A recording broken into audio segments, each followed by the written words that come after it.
सोचा है जब तुम आखिरी सांस ले रहे होंगे तब तुम्हारे आसपास कौन होगा? तुम्हारी फैमिली होगी, तुम्हारे कुछ खास दोस्त होंगे, रिश्तेदारों में भी क्लोज रिलेटिव्स ही रहेंगे, लेकिन एक इंसान और होगा।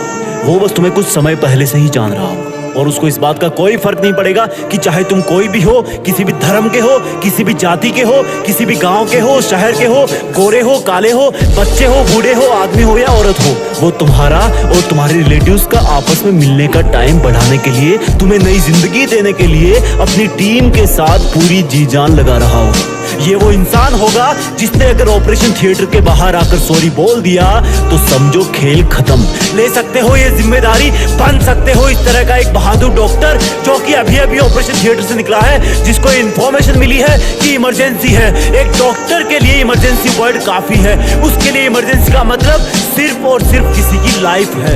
एक इंसान अपने आप को कितने विश्वास से सौंप देता है खुद को डॉक्टर के सामने, सब चीजें कबूल कर लेता है, क्योंकि मरीज जानता है कि डॉक्टर को नहीं बताऊंगा तो किसको बताऊंगा। और ये विश्वास आता है तुम्हारे नॉलेज से, तुम्हारे प्रोफेशन से, और ये दोनों आते हैं सिर्फ और सिर्फ डेडिकेशन से। डेडिकेशन के लिए सैक्रिफाइस करना पड़ता है, पढ़ाई करना पड़ता है, सीखना पड़ता है। ये तुम्हारी एमबीबीएस के लिए एंट्रेंस एग्जाम तो एक छोटी सी परीक्षा है जो सिर्फ और सिर्फ तुमसे पढ़ाई मांग रही है। जब असल में तुम डॉक्टर बन जाओगे तब हो सकता है तुम्हारी फैमिली में किसी का बर्थडे केक पोस्टपोन करना पड़े, क्योंकि हो सकता है उस वक्त कोई इमरजेंसी आ जाए।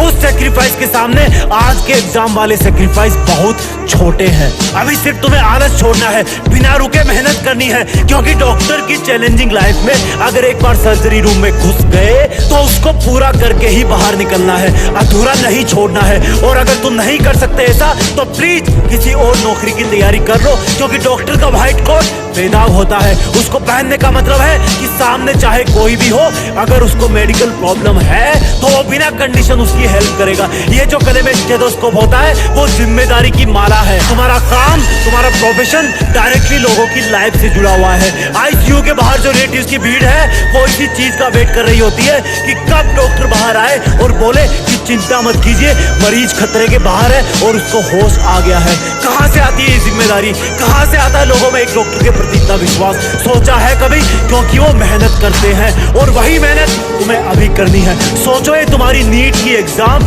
या एम्स की एग्जाम एक इमरजेंसी है। अब तुम क्या करोगे? डॉक्टर होना चैलेंज स्वीकार करो, अपनी टीम बनाओ, और तुम्हारी टीम में तुमको मिलाकर सिर्फ 3 लोग हैं। पहले तुम, दूसरी तुम्हारी प्लानिंग, तीसरा तुम्हारा हार्डवर्क। तुम्हारा स्टेथोस्कोप है तुम्हारा दिमाग जो हमेशा तुम्हारी मंजिल पाने के लिए बेताब धड़कनों की बात सुनता है और उसके हिसाब से तुम्हारी बॉडी को मेहनत करने के लिए ऑर्डर करता है। और जब तुम इस एग्जाम की इमरजेंसी से लड़ रहे हो उस वक्त अपने इस ऑपरेशन थिएटर रूपी स्टडी रूम के बाहर की वार्निंग लाइट जला देना, ताकि तुम्हें मेहनत करने से कोई डिस्टर्ब ना कर सके, यहाँ तक कि तुम्हारी गंदी आदतें भी नहीं। और जी जान से किताब की हर एक लाइन पढ़ना, क्योंकि तुम्हें क्या पता कौन सा केमिकल फॉर्मूला किसी की जिंदगी बचा दे। और इस एग्जाम की इमरजेंसी में जो ब्लड चाहिए उसका ब्लड ग्रुप जे होना चाहिए, यानी कि जोश। जब तक तुम इस एग्जाम को क्रैक ना कर लो तब तक शरीर में जे ग्रुप वाला खून तोड़ते रहना चाहिए।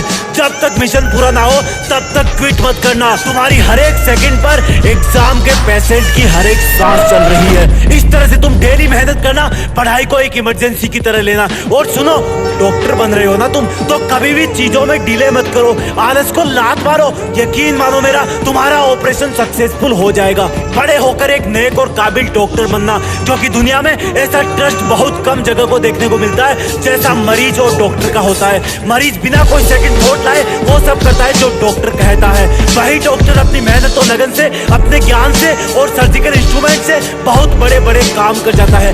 ब्रेन सर्जरी कर देता है, ओपन हार्ट सर्जरी कर देता है, प्लास्टिक सर्जरी कर देता है, हार्ट का ट्रांसप्लांट कर देता है, और भी ना जाने कितने ही कॉम्प्लिकेटेड ऑपरेशन कर देता है।